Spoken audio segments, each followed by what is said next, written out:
Welcome back. আমি পিন্টু, আপনারা দেখছেন টেকনোলজি চটপটে জ্ঞান। তো আজকের ভিডিওতে আমি দেখাবো এমএস ওয়ার্ডের বেসিক পার্ট 2 তে replace word, change case, word copy paste এবং প্যারাগ্রাফের কিছু কাজ। তো কথা না বাড়িয়ে চলুন শুরু করা যাক। তো চলে যাবো প্রথমে আমরা কম্পিউটার স্ক্রিনে।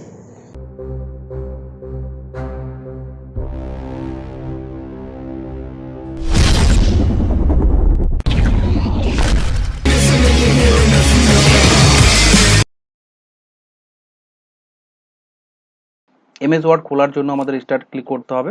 স্টার্টে তারপরে অল প্রোগ্রাম, তারপর মাইক্রোসফট অফিস, তারপর মাইক্রোসফট অফিস ওয়ার্ড 2007। আমি 2007টাকে বেশি ইউজ করি। আপনারা যে কোনো আপডেট ভার্সনে ক্লিক করে দিবেন। যদি 2007 শিখে যান তাহলে 2007-এর পর 10, 13 যতগুলো নতুন নতুন আপডেট ভার্সন এসেছে সবগুলোতে কিন্তু কাজ একই রকম হবে। তো চিন্তার কোনো বিষয় নেই, এখানে যদি ভালো করে শিখে নিতে পারেন আপডেট যে ভার্সনগুলো আছে সেখানে কোনো অসুবিধা হবে না। তো চেঞ্জ কাজ করার জন্য আমাদের কিছু ডেটা টাইপ করে নিতে হবে। চলুন টাইপটা করে নিই।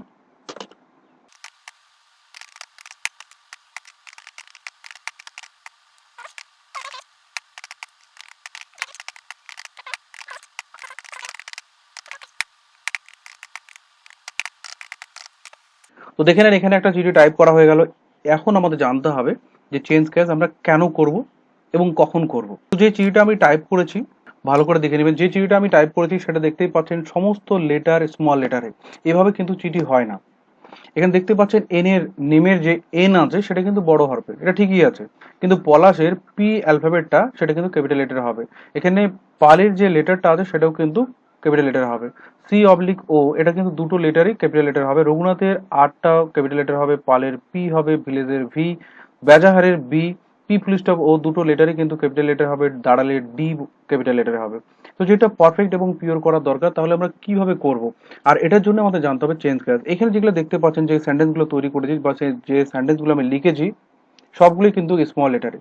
তো এইভাবে কোনোদিন কাউকে চিঠি পাঠানো যায় না। এরকম যদি চিঠি কাউকে পাঠিয়ে দিই তাহলে সবাই জানবে যে লেটার সম্বন্ধে সেরকম ধারণা নেই এবং ঠিকমতো লেটার লিখতে পারে না, অথবা সেন্টেন্স কিভাবে গঠন করতে সেটা হয়তো তার ধারণা সেরকম নেই।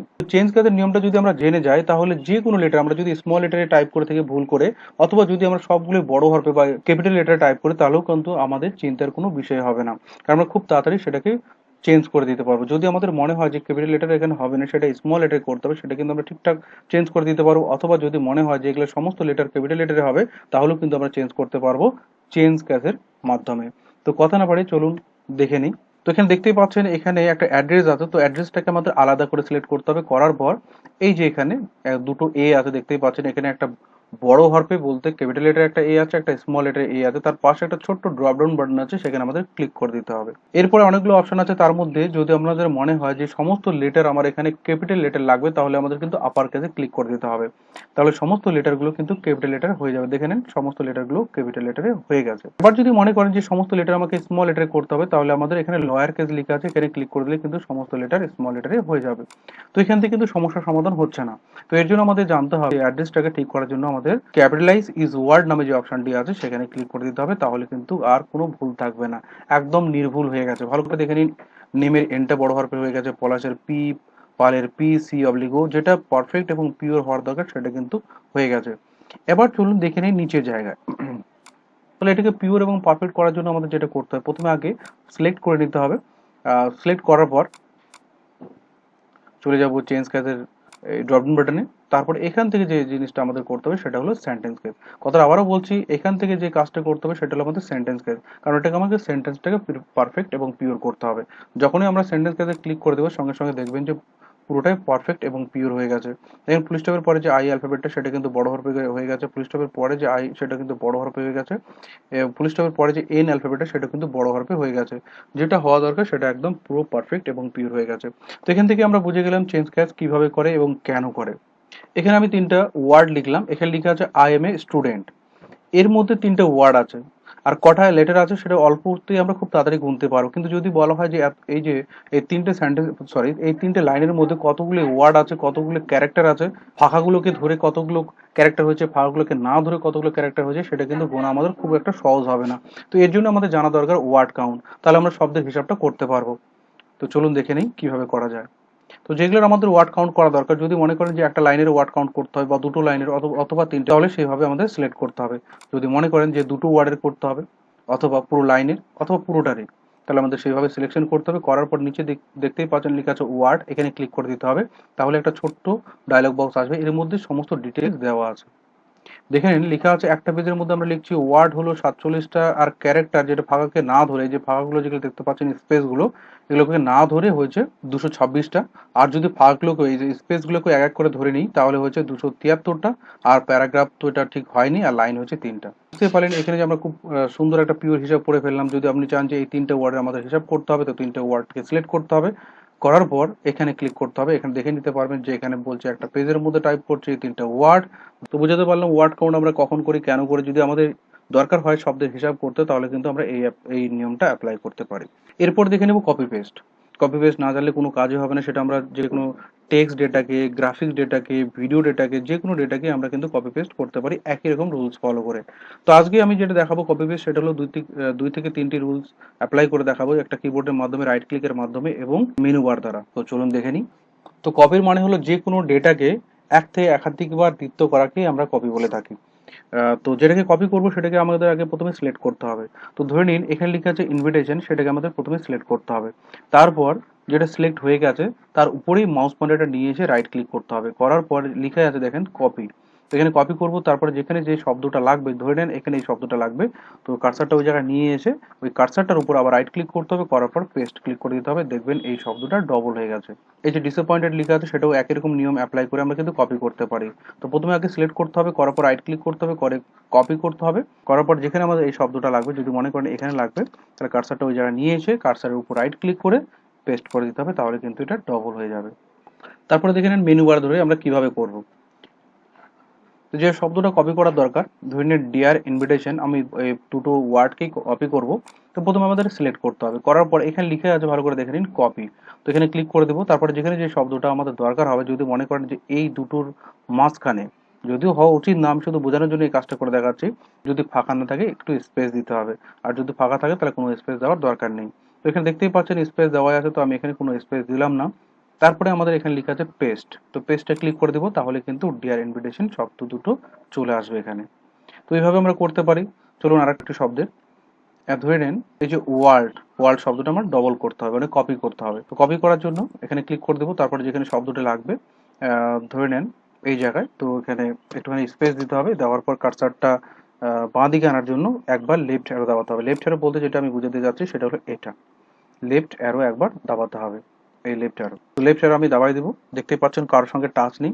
এরপর আমাকে এখানে পেস্টে ক্লিক করে দিতে হবে, তাহলে ওয়ার্ড শব্দটি ডবল হয়ে যাবে। ভালো করে দেখে নিন।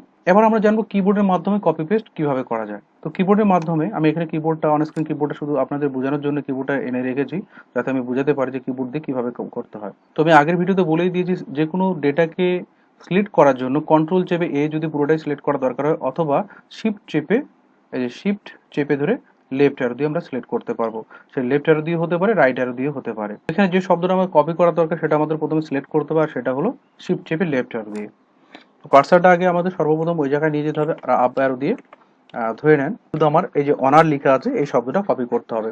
তো কাছাকাছি কার্সারটা নিয়ে এসে আবার দেখাচ্ছি এই যে শিফট চেপে লেফট অ্যারো, শিফট চেপে ধরে লেফট অ্যারো একসঙ্গে দাবাতে হবে। তো শিফট চেপে লেফট অ্যারো দিয়ে আমাদের সেটা সিলেকশন করতে হবে। তারপরে কন্ট্রোল চেপে সি প্রেস করতে হবে। কন্ট্রোল চেপে সি, এই যে কন্ট্রোল চেপে সি প্রেস করতে হবে, তাহলে কিন্তু এটা কপি হবে। তারপরে যেখানে আমাদের এই ওয়ার্ডটা দরকার সেখানে আমরা কি করব, কন্ট্রোল চেপে ভি প্রেস করে পেস্ট করে দেব। তো কন্ট্রোল চেপে ভি, এই যে কন্ট্রোল চেপে ভি প্রেস করে দেব, তাহলে কিন্তু ওই শব্দটি ডবল হয়ে যাবে। তো একই রকম করে দেখে নেবো কাট। কাট আমরা কখন করি, ধরে নেন এই যে এখানে পলাশ পাল আছে, তারপর রঘুনাথ পাল, ভুল করে এই শব্দটা অন্য কোথাও চলে এসছে। রঘুনাথ কিন্তু এখানে হওয়া উচিত ছিল, কিন্তু এটা হয়ে গেছে।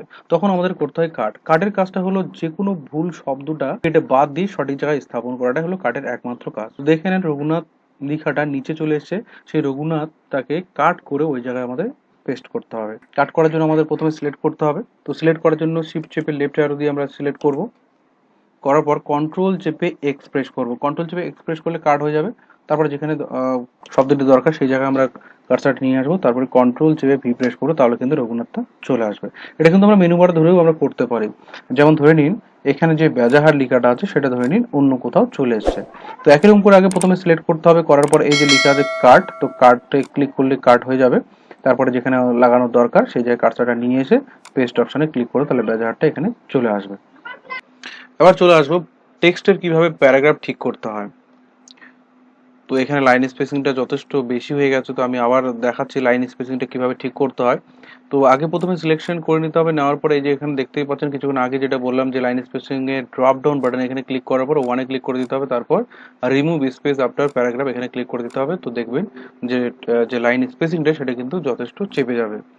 এবার ধরে নিন আপনি একটা পোয়েম লিখবেন আর সেটা কিন্তু মাঝখান থেকে লিখতে হয়। তো মাঝখানে আনার জন্য আমাদের খুব কষ্ট করে স্পেস বারটা ধরে রাখতে হবে অথবা ট্যাব দাবাতে হবে, তাহলে লাভ দিয়ে যাবে।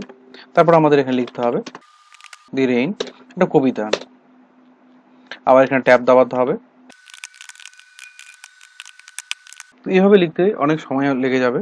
আর আমরা যদি একটা ছোট্ট ট্রিক অ্যাপ্লাই করি তাহলে কিন্তু সমস্যা থেকে সমাধান হয়ে যাবে। আর সেই ট্রিকটা হলো কন্ট্রোল চেপে ই। কন্ট্রোল চেপে ই প্রেস করতে হবে। দেখে নিন, কন্ট্রোল চেপে ধরে ই প্রেস করতে হবে, কন্ট্রোল প্লাস ই। তাহলে কি হবে, কন্ট্রোল চেপে ই প্রেস করলে দেখবেন কার্সারটা ঠিক মাঝখানে চলে আসবে, একদম ঠিক সেন্টারে চলে আসবে। এবার যে কোনো কবিতায় লিখুন, আর কোনো সমস্যা হবে না।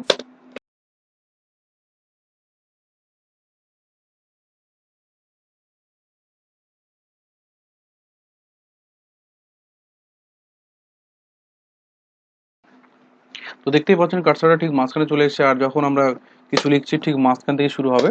দেখে নিন, মাঝখান থেকে শুরু হচ্ছে, কার্সারটা কিন্তু বাঁ দিক থেকে শুরু হচ্ছে না। তো এর জন্য যেটা আমাদের করতে হবে সেটা হলো কন্ট্রোল চেপে ই প্রেস করতে হবে কিবোর্ড থেকে, অথবা এই যে এখানে দেখতেই পাচ্ছেন এই জায়গাটা, এখানে লেখা আছে সেন্টার, প্যারাগ্রাফের এটা সেন্টার করার জন্য খুব কাজে লাগে। আর না হলে কন্ট্রোল চেপে ই প্রেস করে দিবেন। তো এটা একমাত্র কবিতা লেখার জন্য প্রয়োজন হয়। তারপর দেখতে পাচ্ছেন এখানে লেখা আছে এলিজেন রাইট, বা কন্ট্রোল চেপে আর প্রেস করলে কিন্তু আমরা ডান দিক থেকে কার্সারটা নিয়ে যেতে পারবো। যদি কোনোদিন আমাদের প্যারাগ্রাফটা ডান দিক থেকে লিখতে হয় বাই চান্স, তাহলে কিন্তু আমাদের কন্ট্রোল চেপে প্রেস করতে হবে, অথবা এই যে মাউস পয়েন্টার দিয়ে এখানে এলিজেন যে রাইট লেখা আছে সেখানে আমাদের ক্লিক করতে হবে, তাহলে কার্সারটা কিন্তু ডান দিক থেকে শুরু হবে। যেমন আমাদের চিঠিতে অনেক সময় থাকে ইউর ফেথফুলি ইউর অবডেন্টলি, তখন কিন্তু আমাদের ডান দিক থেকে শুরু করতে হয়। তো এরকম ক্ষেত্রে একমাত্র এলিজেন রাইটটা ব্যবহার হয়, কিন্তু বেশিরভাগ এলিজেন লেফটেই ব্যবহার করে, কারণ বেশিরভাগ প্যারাগ্রাফ বাঁ দিক থেকে শুরু করতে হয়, আর মাঝে মধ্যে এই সেন্টারটা প্রয়োজন হয়, সেটা শুধু কবিতা লেখার জন্য। তো দেখতেই পাচ্ছেন এলিজেন রাইট একমাত্র চিঠির ক্ষেত্রে কাজে লাগে, যখন আমাদের ডান দিক থেকে প্যারাগ্রাফটা লিখতে হয় তখনই একমাত্র এটা ব্যবহার হবে। আর যদি আবার আমাদের বাঁ দিক থেকে কার্সারটা নিয়ে আসতে হয় তাহলে অবশ্যই আমাদের এখানে ক্লিক করতে হবে, অথবা কন্ট্রোল চেপে এল প্রেস করতে হবে। যদি আমরা কন্ট্রোল চেপে এল প্রেস করে দিই তাহলে হবে, অথবা এখানে ক্লিক করলে কার্সারটা আবার আগের মতো বাঁ দিক থেকে লেখা শুরু হয়ে যাবে। তো আমি ডেমো দেখাচ্ছি উল্টো পাল্টা লিখে, দেখতে পাচ্ছেন আর কোনো সমস্যা নেই। কিন্তু যদি আবার কন্ট্রোল চেপে ই প্রেস করে দেই, যদি আবার কন্ট্রোল চেপে ই প্রেস করে দিই তাহলে কিন্তু আবার মাঝখান থেকে শুরু হবে, সেটা কিন্তু আর বাঁ দিক থেকে অথবা ডান দিক থেকে শুরু হবে না। আর এরপরে আমরা যেটা আগেও শিখেছি, আমি একটা সেপারেট ভিডিও তৈরি করেছি, সেটা হলো রিপ্লেস সম্বন্ধে, কি করে শব্দগুলোকে রিপ্লেস করা যায়। অনেক সময় আমরা টেক্সট ভুল লিখে থাকি, তার পরিবর্তে আমার অন্য কোনো টেক্সট দরকার হয়, তখন আমরা রিপ্লেসের ব্যবহার করব। অথবা যদি মনে করেন যে ফাইন্ড কোনো একটা ওয়ার্ডকে খুঁজতে হবে, কোনো একটা নাম্বারকে খুঁজতে হবে, তখন এই ফাইন্ডে এখানে কিছু লিখে তারপরে এখানে ফাইন্ড নেক্সট বলে যে অপশনটি আছে সেখানে ক্লিক করে দেবেন, তাহলে দেখাবে যে আই অ্যালফাবেট গুলো কোথায় কোথায় আছে সেটা কিন্তু আপনাকে খুঁজে দেবে। আজকের জন্য এতটুকুই, আবার দেখা হবে নেক্সট ভিডিওতে। তো যদি ভিডিওটি ভালো লেগে থাকে এবং যদি আপনাদের কাছে হেল্পফুল হয়ে থাকে তাহলে অবশ্যই ভিডিওটিকে লাইক করবেন এবং কমেন্ট করে জানাবেন যে ভিডিওটি কেমন লেগেছে, এবং আমার চ্যানেলটিকে অবশ্যই সাবস্ক্রাইব করবেন। সাবস্ক্রাইবের পরে একটা বেল বাটনটি আছে সেটা অবশ্যই দাবাবেন, যাতে সবার আগে নোটিফিকেশনটা আপনি পেয়ে যান। তো ধন্যবাদ, জয় হিন্দ, বন্দে মাতরম।